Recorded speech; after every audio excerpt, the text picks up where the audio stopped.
Welcome back, everybody. I kind of want to be in this painting right now. That looks like a delicious red wine. I can almost feel it by looking at it. Lavon with another just very warm still life here. Welcome back. Artist Journal, July 31st, 2023. Broadcasting from a calm, smooth, sunny sea in inner space. My name is Adrian Pocobelli, and I welcome you back with this very warm work. I hope you had as fun a weekend as it looks like Lavon is having in this work here. This is the good life, isn't it? A glass of wine, your little ledger, your little financial video game here, to store your crypto safely. And looking at your, block zero here, looking at your NFTs, there's a rain in the background, and this almost reminiscent of being in a plane, looking down at the city, reflecting on your life, and this wonderful light here, beautifully painted, again by Lavon, his trademark is very much these still life works that look very kind of oil paint, that look very painterly. They look like oil paintings. Edition of 15 and sold out at taking offers from 32 to 50 Tezos. So very nice take there for Lavon, probably about 450, 500 Tezos. Very nice work. And for those that want to see up close, here it is. So again, kind of has a Renoir feel to it, doesn't it? Especially in the flowers there. And just, you see how much work goes into this. Like, look at how beautiful the brushwork on the glasses, and even how it reflects here on the label of the wine bottle, Fleur de Pingus. So just very beautiful work here. We see the painterly table, the beautiful laptop. Every little letter and number here in this hash, this block hash, is readable, which is interesting. So just very cool. And you even see, you wonder, is this rain? So very loose and very nice. And even the impressionistic lightning here. So just very cool from Lavon. So great work here. And for those that might not remember Scene from, if you're wondering who this is, remember Scene from a High School where they're teaching NFTs, which was, I'm sure that's happening somewhere.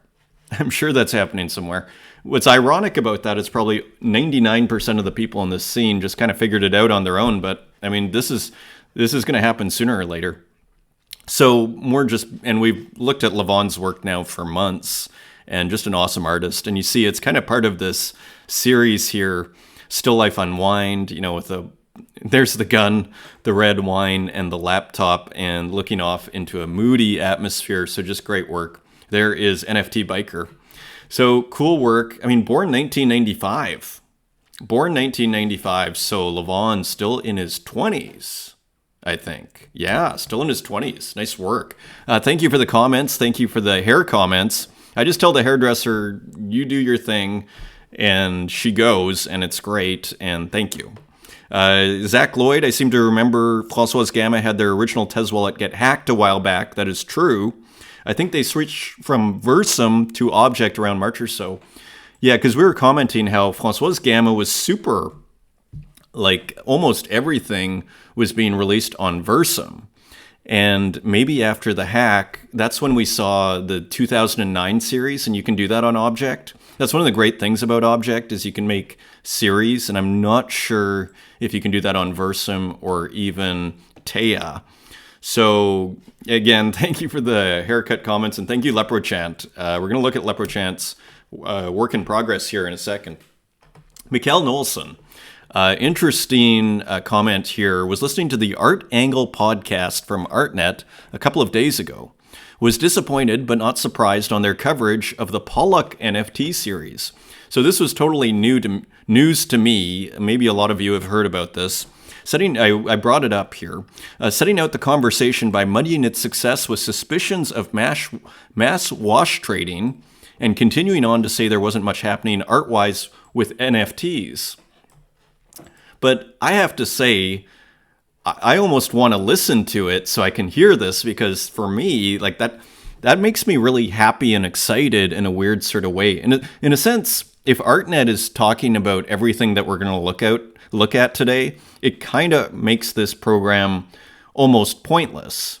But as long as they're saying this is all worthless and there's no point and nothing's going on art-wise with NFTs, then this show has a purpose, right? And so that makes me actually, you know what this reminds me of? It's sort of like going to like an art show that you don't love. As an artist, that makes me excited because then I start to go, oh, you know, if this is what people are doing or what the establishment is pushing, well, maybe I have a chance after all.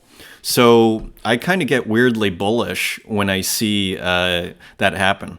So much casual dismissal and a lack of real investigation into their opinions is what this space is up against.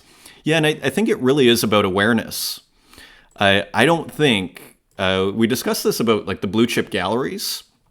The work that we look at here, I simply just don't think they're aware because, again, many people who are in the, you know, what you could call the NFT scene are not aware. One could argue of what's happening, say, deep on Tezos and other places too, deep on the blockchain. I was, you know, on for a year and a half before I discovered, you know, Object and started digging deep and started to see what was happening at the grassroots of a open, you know, platform, non-gated, you know, digital art, really what I call a digital art revolution. You know, at what was happening at, you know, from the grassroots. I mean, it's a very unique thing. It's global. It is digital. It is a free market. It's kind of like the best of all worlds. And it's, you know, it costs you a few cents to mint your work on Tezos, at least, where a lot of people get started, particularly if they're from, you know, countries that aren't that rich. So again, it kind of makes me hugely bullish when people, say from ArtNet or, you know, ArtNet media or people from the establishment media are just, you know, I just don't think they're aware. Because again, and I don't even really blame them that much because where are they going to find out without kind of going deep into Object or going deep on Twitter and spending a huge amount of time? I mean, so maybe as journalists you can blame them, but and you can blame, you know, but I'm not surprised. What would surprise me is if they did know about this and they were talking about how great Gogolitus's new work was and how pixel art, where there's something really going on there. That would blow my mind, and I actually think that'll happen. But I hope it's 5 years away. I hope it's 10 years away. I hope like the longer we kind of have this to ourselves, the happier I am, and maybe it never catches on. Who knows? So here is the work here. Let me just kill this. So this is ArtNet. The Jackson Pollock Studio's first NFT collection sold out in mere hours, raking in more than $450,000. So the people that run Jackson Pollock Studio took photos of the floor, and maybe it's like a kind of museum now of sorts. Not 3 hours, let's just take a closer look here. Not 3 hours after the mint commenced for the Jackson Pollock Studio's first NFT collection on July 19th, the digital artifacts were snapped up entirely, raking in more than $450,000 in transactions. So sold out in 3 hours. Titled Beyond the Edge, the series released by the studio in partnership with Web3 platform Iconic offered collectors 4 individual NFTs featuring Pollock's paint-stained studio floor in editions of 100, plus a set of all 4 NFTs in an edition of 25, priced at 0.8 ETH or $1,500 each. The NFTs come bundled with hand-numbered museum-quality prints. So I kind of have mixed feelings about it. On one hand, I think they're actually pretty cool. They're pretty, you know, it's kind of like if you're a Jackson Pollock fan, especially, it kind of, you know, does echo Pollock's work in a pretty nice way, and it's kind of a fun concept. I guess my reservations on this whole idea is, I mean, the first sort of thought that comes into my mind is, well, clearly Jackson Pollock did not approve this, right? So there is, and who is the Jackson Pollock Studio? And, there's something perhaps using a name that, to sell work. I mean, I don't, I'm dancing around this word. There's something a little cash grabby about it. Let's put it this way. And it's not unique. And I don't know if I would say they shouldn't do it. It's reminiscent of what I saw for those that have been watching this program for a while. Remember, if you can remember, maybe 6 months ago, we were looking up Magritte on Artsy, and maybe we should do that. And what we saw was a work from 2010. And you go, well, Magritte's not even alive, and they're making new prints and then selling them under Magritte's name. Let's just see if we can find that. Was it this? There were Magrittes from 2010, and that just made no sense, right? Not sure. Look, 2002. So it's kind of like a similar idea. Like En Famille, 2002. Well, Magritte died probably in the 60s, I'm assuming. So what on earth is this? And then it's signed and numbered as if by the artist. This print is made by the estate after the original painting. So again, like to me, I also see cash grabby here. Okay, like to me, I don't think actually, I think you can do this. If you own the intellectual property, let's say, if you're the family, you can do it. But I just have a huge amount of reservations there because I'm looking up Rene Magritte when I go to Artsy and maybe I want to buy a real Magritte. I don't know if I'd consider this a quote unquote authentic real Magritte. Right? And it's kind of and it's more using the Magritte name to sell stuff. And how much, this is $600, right? I mean, kind of not that far from the same price that we're looking at over, like, look, all the real, quote unquote, real Magrittes are sold, interestingly. Okay. Contact for price, this one's 1947. So yeah, it's reminiscent of the Magritte. Okay. Within a 2.5 hour window, 440 pairs of the official works were sold. Pairs were sold. One minted out in 32 minutes. So Chris Cummings, founder and CEO of Iconic. So this is a story behind it. Quote, "The moment I saw Pollock's studio floor, I knew that we could create a groundbreaking digital artifact release that collectors would love. But to see it play out before your eyes is something very moving. I'm overwhelmed by the momentum around the project and the support we've experienced for the collection." So, and it does bring up the whole physical NFT debate as well, which is, this perennial question is are physical NFTs as collectible as, and NFTs of physical works as collectible as kind of purely digital, which is a whole other debate. There's Pranksy. So Pranksy, I think, got in on it and bought some. So I'm kind of always back to kind of a live and let live sort of mentality, which is if people want to sell it and people want to buy it, maybe more importantly, then who's to criticize that? And so, yeah, and here people said Pollock's work was not art. People said digital NFT art is not art. 21st century. Oh, yeah, so I just think this is mixing and I'm not sure if these comparisons really hold in my mind because, again, this isn't Pollock's art. This is paint that fell from Pollock's brushes and cans and how he's like, and that this isn't Pollock. Okay, because Pollock never signed off on it. Yes, Pollock made the drips, but to call this a Pollock work, to me, this is maybe the main point, that crosses a line in terms of the artist might be thrilled today to see that and be happy they're in the news and that they're still being talked about, or maybe Pollock would be very annoyed. Maybe Pollock would not be happy at all that his name is now being put on all this other stuff that he had nothing to do with, didn't approve, or anything. So that's where I start to kind of, where I feel like maybe, just maybe, this starts to cross a line a little bit. Just as that Magritte work is kind of almost a false representation of, I thought I was buying a real Magritte on Artsy.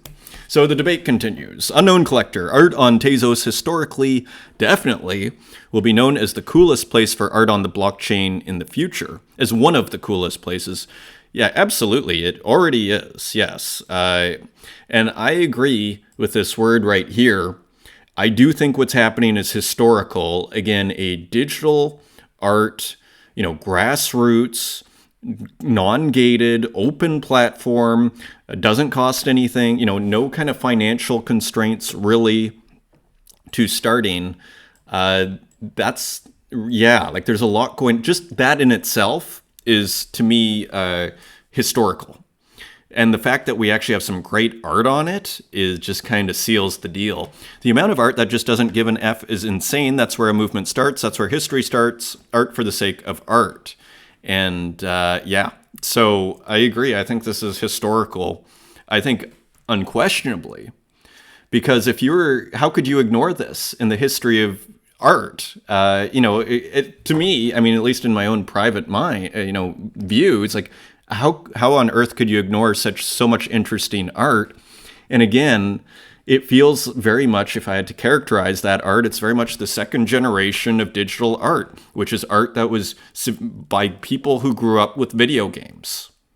It's kind of like that simple. And let's leave it there. Continuing on.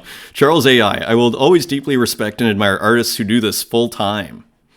Absolutely. I can't even begin to imagine the amount of stress one must go through knowing you need to sell art to pay your rent or food. I for sure know I couldn't handle it. Yeah, I'm kind of the mind that I first of all, I would find that incredibly stressful. And I think the way to go about it is you start making a whole bunch of good sales. Because, guys like Die With The Most Likes, Uxine. I know Die With The Most Likes, last I heard, was still working. Uxine was a graphic designer. I assume still is in some capacity. But I suppose the real time to make the leap is, when you kind of reach their level as far as sales and you start going, well, am I going to make more money by putting my time into art?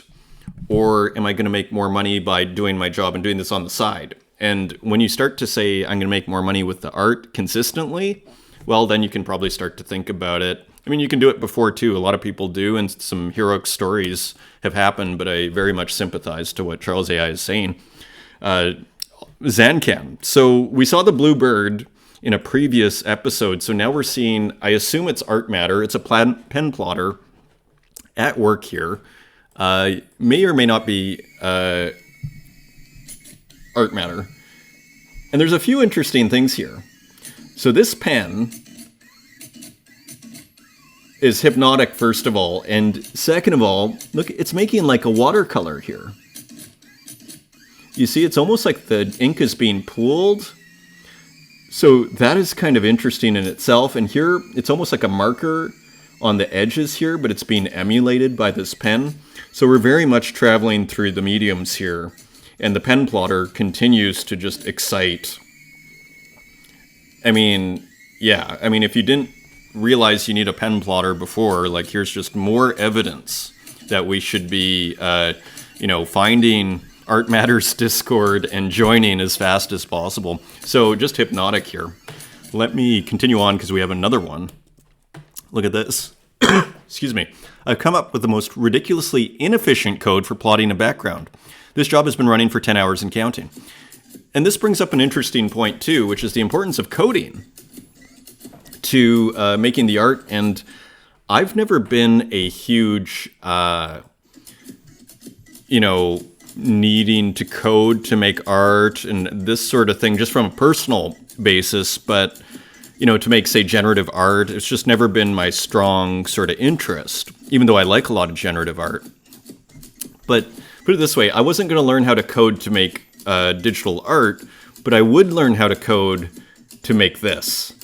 Because any functionality I can start to do, I would find this a reason to learn code. This is a reason to learn code here for me. Just very interesting and cool. And I love how inefficient it is.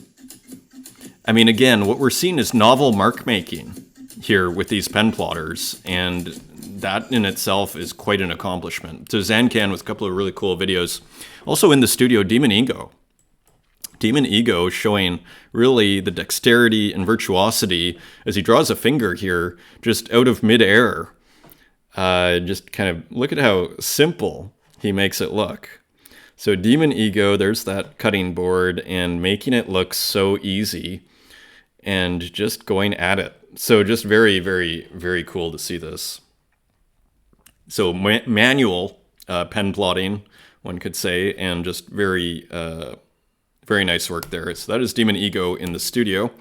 And finally, a lenticular print. So we're looking at this as a solution for GIFs, because you can show more than one, I don't know if you'd call it layer. I don't really know how lenticular prints are made, but you see there's variation when you go from one side to the other. And so this is kind of conducive to GIFs, the movement of GIFs. So isn't this interesting to see how big this can go? We're looking at very small ones that Popple and Explainer Gallery were doing, maybe 6 to 12 centimeters. This thing looks huge. So pretty interesting. And that is Raphael Rosendahl, an XX large lenticular in Tokyo. We are global here.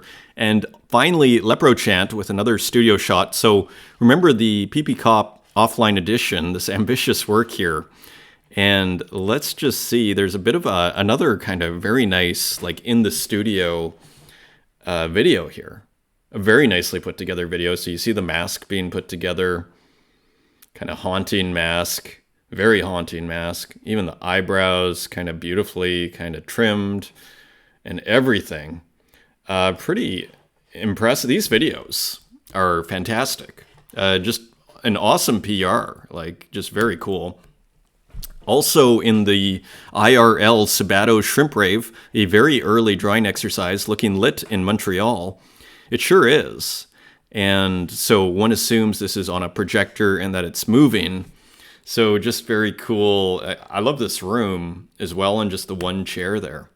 So that is cool. And Loacme, working with Verse and VerseWorks, which is kind of interestingly straddling, you might say, Web3 and the traditional art world quite well in their own, specific way. We're delighted to invite you to our upcoming Verse Talks with Loacme, a conversation on space and time hosted by VerseWorks, Miming Guyan, Mimi, and Chiltupla. So this is August 3rd. So, of course, Loacme makes these really cool dithered, semi-abstract works here. So that you can check out. That could be really interesting. That's a Spaces from Verse. So just go to their feed. So going into some paintings here, we are back with the artist. This is our friend Rare, GM, Creation. What a great title. Repainting a masterpiece's daunting matter, the little details, things you never saw from a piece of art that is so ubiquitous with art in general. I kept having to take a break and stepping back, but I would love to share my latest commission. So pretty nicely painted here. Got the colors almost exactly here. And of course, the creation of Atom. Atom has been replaced with Spot here, the Boston Dynamics dog here, and beautifully painted and everything. So the creation of Spot, a brilliant pastiche here from Rare. Great to see, and just very cool. A commission. Look at this great combination. Santiago and the Myth. Coast of Absolute Dissolution.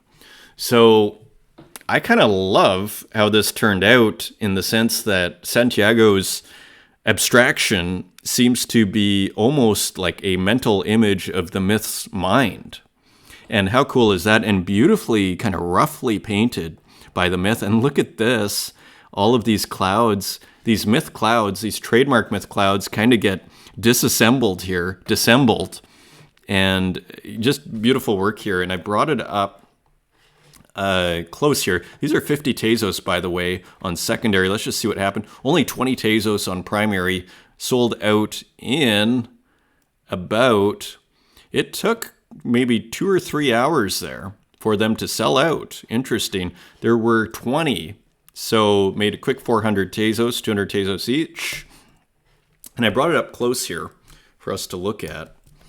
Let's see if it works. Here we go. So again, you see almost these vector-like shapes here from Santiago, contrasting with the myth and the bleeding eye here, the lemon head, and everything. You see, look at all the detail that's in this work. It's a massive file, and you see all the awesome drawing and the beautiful roughness of Myth's work. And look at these beautiful details here. The beautiful brushwork by the Myth here, and also just more details here. Nice to put that pixelation there a little bit, contrasting with what looks like SVG or some sort of vector.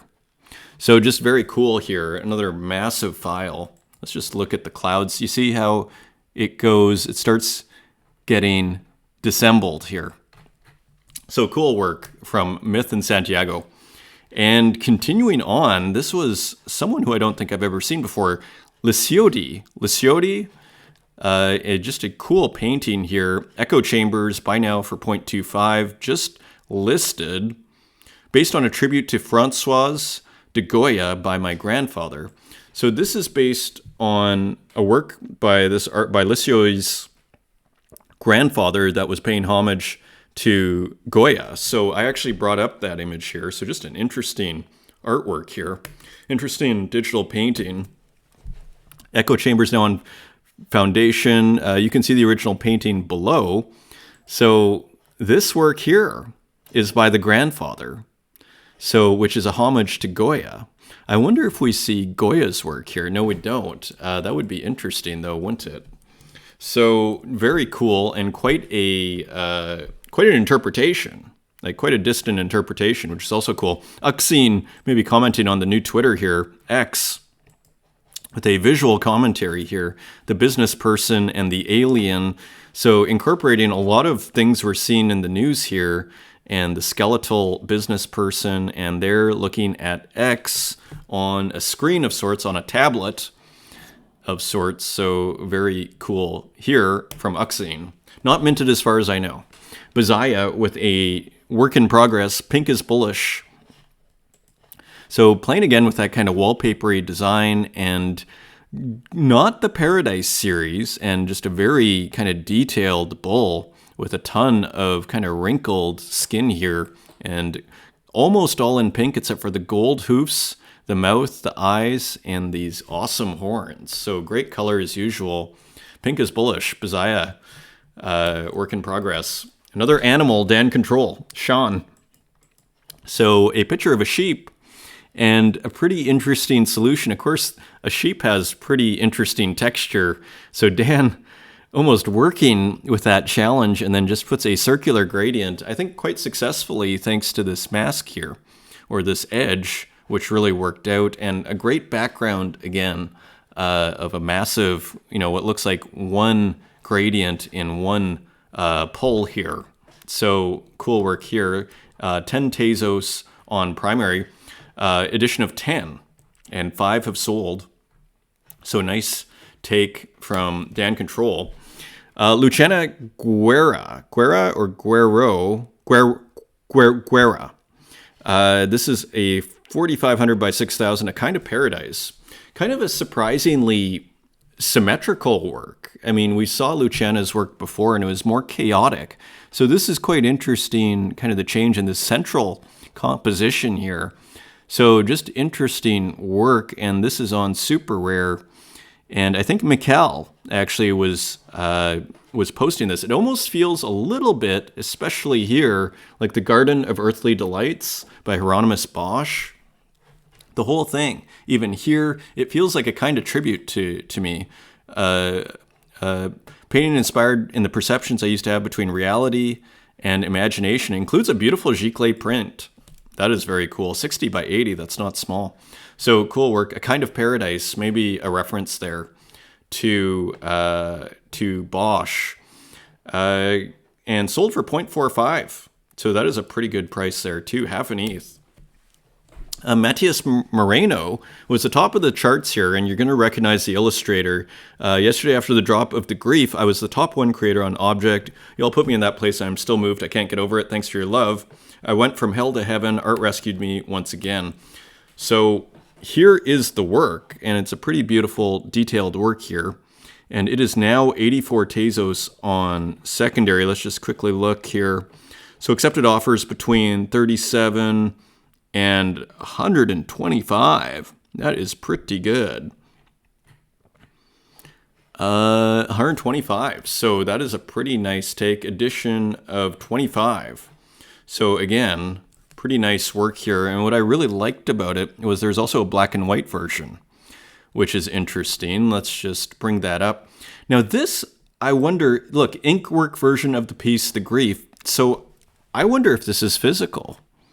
Not clear to me if this is on an iPad or not. So just kind of interesting. And the physical is actually a lot more expensive on secondary. Only 5 are available. So kind of a cool way of, making multiple versions of one work. Do the black and white, do it limited edition. I think really smartly sold. It's very collectible, it's very fun, and it's great to see these different versions. There's a little Bitcoin at the back there. And look at this. There's something to be said for putting a lot of work in the preparation here, The Grief. So this is Matias Morano's website. And here is the work in a nice, fancy frame, and just all about the painting here. So pretty powerful. And look, at the top of the charts on object, available now, view buy on object. So I think that's really interesting in many ways, the way this is being sold, and big congrats on the sales. And even look at these roses here. A ton of work and preparation went into this. Pretty impressive. More kind of innovation here. GloomTube. So this is 9,500 Tezos on primary. So you're going, what's the deal here? What is going on? The Digital Artist in Residence Program card. Holders of this card are guaranteed 1 edition of every new multi-edition release by GloomTube. So every new multi-edition that GloomTube releases you will get, as well as 5 physical paintings over the course of a year. Physical paintings apply to the original purchaser only, not to secondary sales. So pretty interesting sales technique. Digital Artist in Residence. So 9,500, 5 paintings in every multi-edition from here on in. So interesting move from GloomTube. DK. Now, you might know DK. I'm not sure if it's still on Cosimo de Medici's page here. Shall we quickly look? Is it Cosimo? Maybe it's with a K? How do I not know this? Cosimo de Medici. That is the original.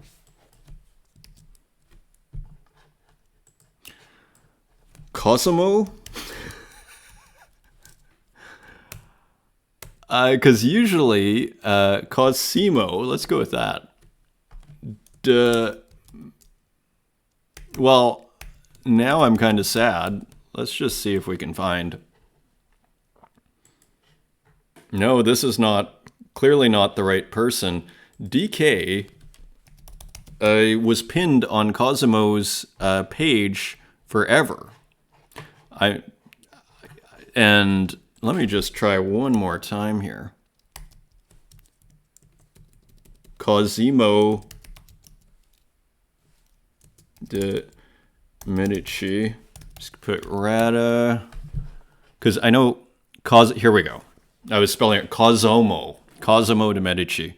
Yeah, so I guess it's not pinned there anymore. For a very long time, a work by DK was pinned here. So, okay, so we figured that out. DK edition. So all to say, DK has a lot of collectors because he was pinned on Cosimo's page there for months and months. So now, let me just show you. So just put out an edition with the font. And so here's the work. And kind of like an Illustrator style here. And playing with the user interface, kind of really nicely done here, of Illustrator 2023, and showing a person kind of moving around and illustrated, going into 3D a little bit, and kind of yeah, getting probably recreated each time. Using the text tool, interestingly.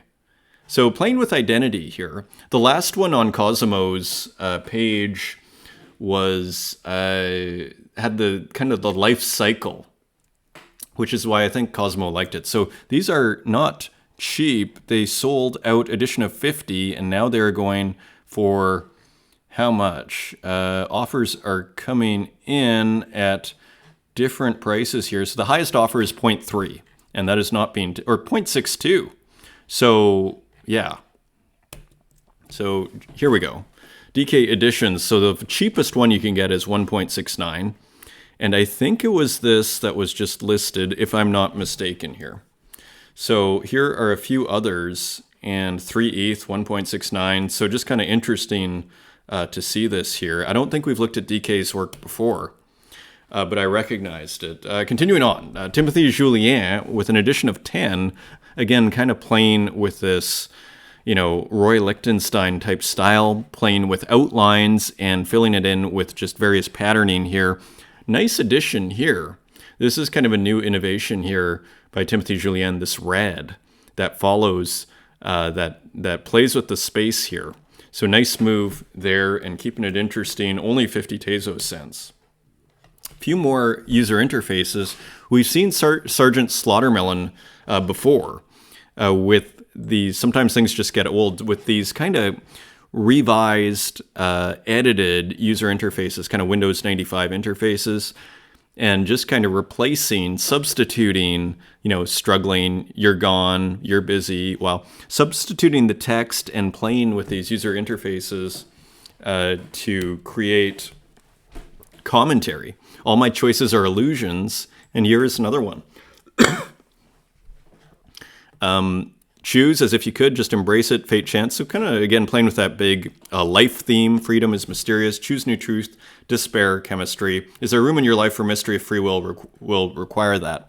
So forced to. So a little bit of humor there, too. Cider with a couple of more beautiful works here. So here, I don't think we looked at these. A cherry, a beautiful square cherry, beautifully distorted with even this great pink around the sides here. Beautiful black background, beautifully treated. I don't know how Cider does it, but really interesting. Again, would hang really well with Graphica. And this looks like a peach. So quite brilliant work here, or maybe a nectarine, not sure. Very cool. Maybe an orange. I'm not sure what that is. Cider with more beautiful work. Demon Ego. The desert of changes, I swim without knowing how much time I have. So we are working through this episode, folks. Look at this. I thought this was quite interesting. I mean, almost like these, I don't want to say Caravaggio-esque over here, at least the way the light is being done, the drama, but some sort of figures here. And playing with the, almost like the CMYK processing and everything, and just some interesting animation. So rather than the dithering, playing with the print process, but keeping it a GIF and keeping it moving, and kind of a mysterious subject matter here. This kind of beast figure doing not sure what, and hand coming out. Just an interesting work by Demon Ego, edition of 9.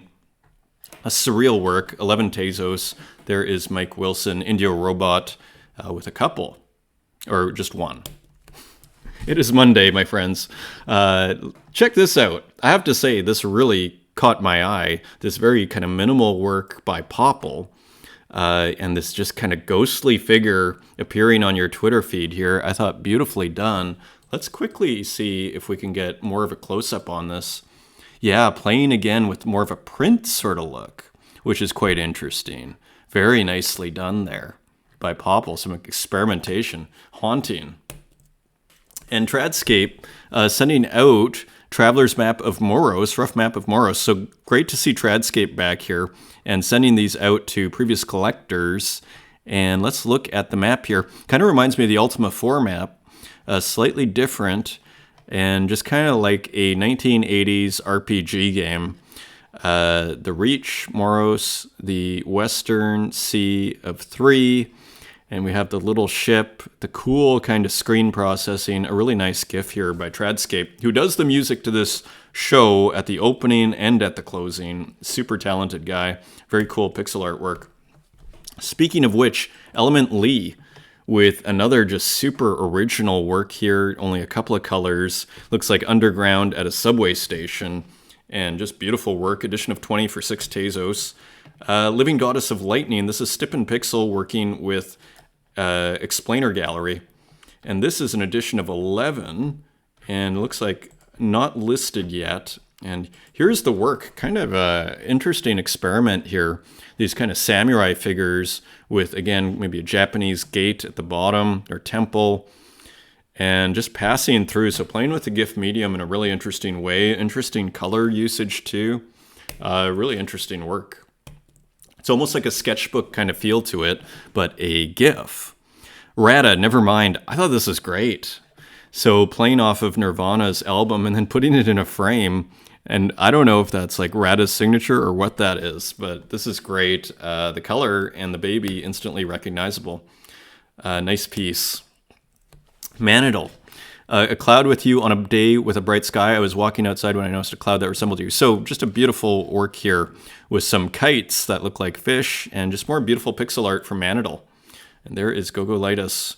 And I'll tell you what else I love. Look at this bottom area. This is great. And the cat stretching. So very nice work here.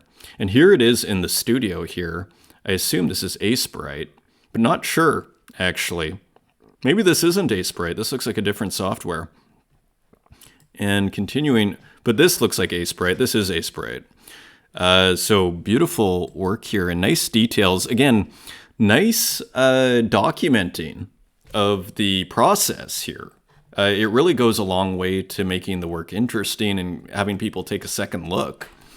Here is Not a Number with a development on these gradients. Now they're starting to turn into random shapes a little bit.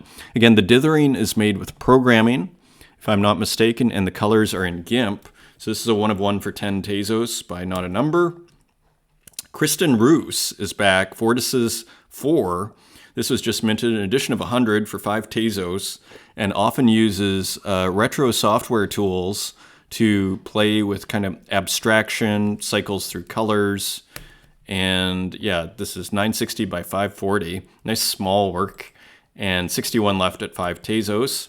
Another work by Kristen Roos, pretty kind of louder work, Buy Now for 1 ETH. This is Vortex 1. This came out a week ago. We missed this one. Nice contrast of the gray and the cycling colors here, and kind of an overwhelming work to a certain degree. Again, 1 Tezos, 0.75 on July 24th, which explores repeating cycles, death and rebirth, and infinite loops.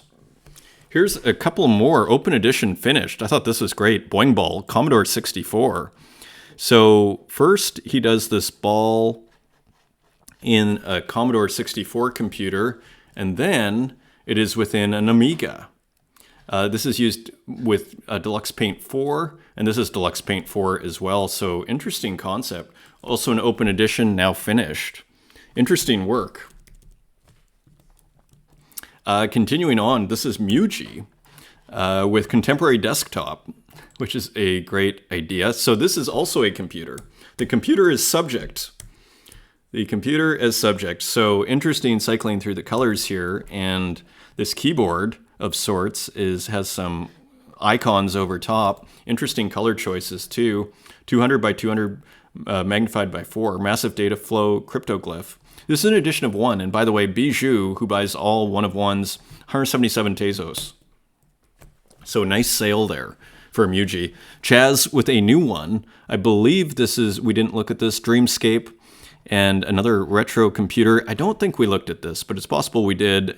Playing with some old software and everything. Just another really nice kind of low-res work from Chaz.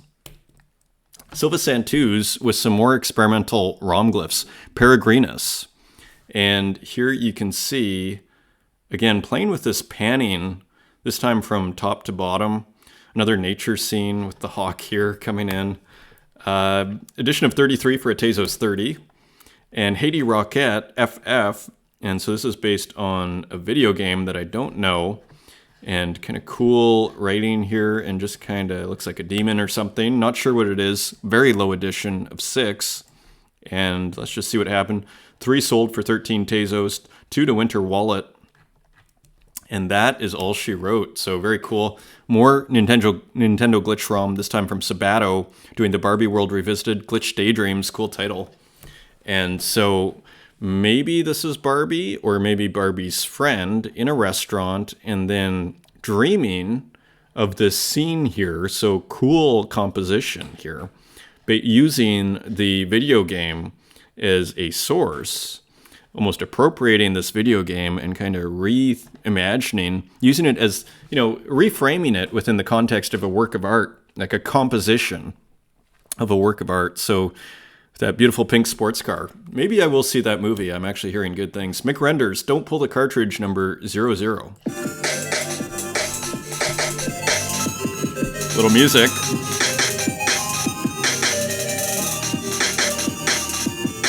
I love the feel. Very nice piece. Very just great vibe. Loving the vibe. Nice music. Music by Complex, twitter.com/complex_complex. So again, taking the Nintendo Glitch ROM and processing it in After Effects. Very cool. Ricano, also on the video game theme, Road to the World Cup. So World Cup 98, FIFA World Cup. Not sure if maybe that was in France, actually. I think that was in France. I think France won it, if I'm not mistaken. And here we have all the good stuff. Palm trees, soccer balls, retro TVs, football. Looking good. 5 Tezos and still available. 7 left on primary. Phosphor Operator, we have some music here too. See if we can get it going.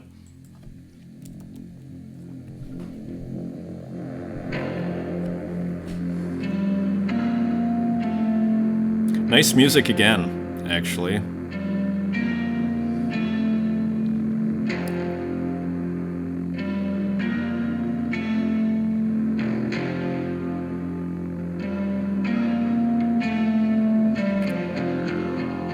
That's that really early kind of almost Kraftwerk, not quite. Maybe 1980s, early 80s kind of feel to it. Really rich audio. So it goes for 1:11. So very cool work there. I'll let you look at it. Phosphor Operator, edition of 40. Let's just see what happened here. And a few offers accepted. There's Ex-Mortal there at 6 or 7 Tezos. So a ton of equipment went into this. I'm not surprised. I wonder who made the music. Probably Phosphor Operator. Salawaki with a cool work here. Let's bring this up. Also, in the eyes of a woman, an image was born. You cool videos. Experience. I wish I never. I now identify memories through objects. I now identify memories through spaces. I think it's called voices. Cool Memories. Through sound. You're an auditory experience I wish I never had. Through scent. You are an auditory experience I wish I never had. As if everything was simulated. So we can't look at the whole thing here, but as you can see, screaming safe words to keep track of what is real I never had. So interesting work here by Salawaki. Big shout out. Cool Memories. That is the name. Maybe a reference to Baudrillard there. Excerpt from one of my old text-based works, Murmur, produced in 2017. Inspired by romantic interactions I had with strangers online when I was a teenager and the loneliness that came with it. So another deep kind of video work here. New World Order. Edition of 1. Let's just see if it sold. 120 Tezos to Mikkel Knowlson there. Mikkel's all over this show. That's hilarious. Great work from Salawaki. Nice photo here. Who is this? This is Anna xmelina.gif. You'll never be alone if you know how to edit a photo. Well, that is a very nice... It's interesting to see how photos are working its way into this program. Nice piece here. And there's another really nice photo. Radis Pablo.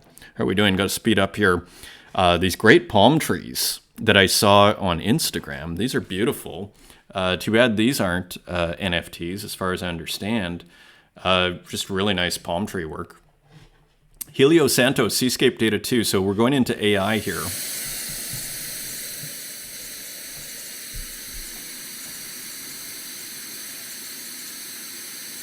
Kind of a mix of a lot of things going on here.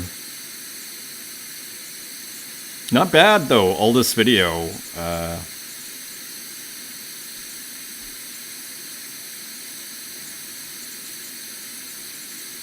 Not exactly sure how this is made. I mean, maybe it uses Runway, but I have a feeling it's more AI for the original with effects on top would be my guess, but I'm really not sure. Interesting audio, too.